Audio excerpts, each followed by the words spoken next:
안녕하세요. 마디신경외과 이승준입니다. 오늘은 대표적인 혈관성 두통의 하나인 편두통에 대해서 말씀드려보겠습니다. 누구나 한 번쯤은 머리 한쪽 또는 양쪽, 특히 귀 위, 그리고 관자놀이 이쪽으로 많이 이렇게 쑤시고 조이는 듯한 그런 통증. 특히 이제 이 혈관 박동에 따라서 움쓱움쓱하는 그런 박동성 두통을 느껴보신 적이 있을 겁니다.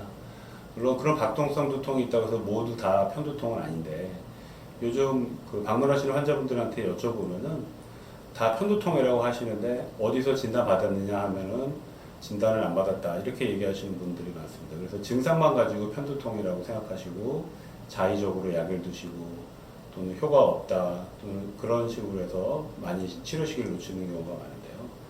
이 편두통이라는 것은 아까도 말씀드렸지만 혈관성 두통입니다. 그 얘기는 뭐냐면 우리가 흔히 두통이 생길 때 혈관이 수축하면서 생기는 두통이라고 생각하는데, 편두통은 반대로 혈관이 확장되면서 생기는 두통입니다. 그 원인은 아직 여러 가지 설이 있기 때문에 정확하진 않지만, 혈관이 확장이 되면서 그 옆에 있는 신경을 압박을 하고 그래서 그 신경을 따라서 두통이 생기는, 그렇기 때문에 우리가 흔히 얘기하는 신경성 두통처럼 보이는데, 또 다른 경우로는 이런 후두신경이라든지 관자놀이 옆에 있는 신경들이 눌리면서 생기는 신경통으로 생각하는 경우가 많은데, 혈관으로 생긴 신경통이라고 생각하시면 되고요.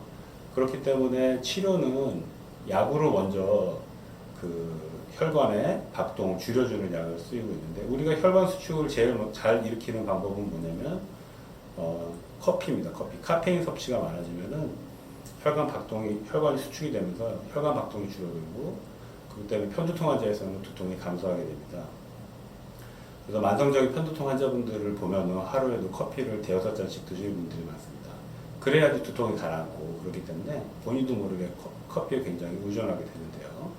물론 커피가 너무 지나치게 많을 경우에는 여러 가지 그 부작용이 생길 수도 있기 때문에, 커피에 많이 의존하게 될 경우에는 제대로 된 편두통 치료를 받으시는 게 좋을 것 같고, 경우에 따라서는 그 약물 치료나 이런 걸 했는데도 호전되지 않을 경우에는 그 신경 주변에 지나가는 그 혈관 또는 신경 주변에 있는 공간 이런 데를 넓혀주는 그런 수술적 치료도 할 수가 있습니다. 후두신경에 대해서도 할 수도 있고, 그 다음에 여기 구레나루인데 절개를 해서 관자놀이 쪽 통증도 그 신경도 그쪽을 지나가는 신경도 그 주변을 넓혀줌으로 해서 그 혈관이 확장이 되더라도 신경이 눌리지 않는 그런 공간 확보를 해주는 그런 치료를 해볼 수도 있습니다. 그래서 만성 편두통으로 고생하신다 하더라도 약물, 커피 이런 거 말고도 다른 치료 방법이 있으니까 그거에 대해서는 전문가와 상의하신 후에 치료 방법을 선택하셨으면 좋겠습니다.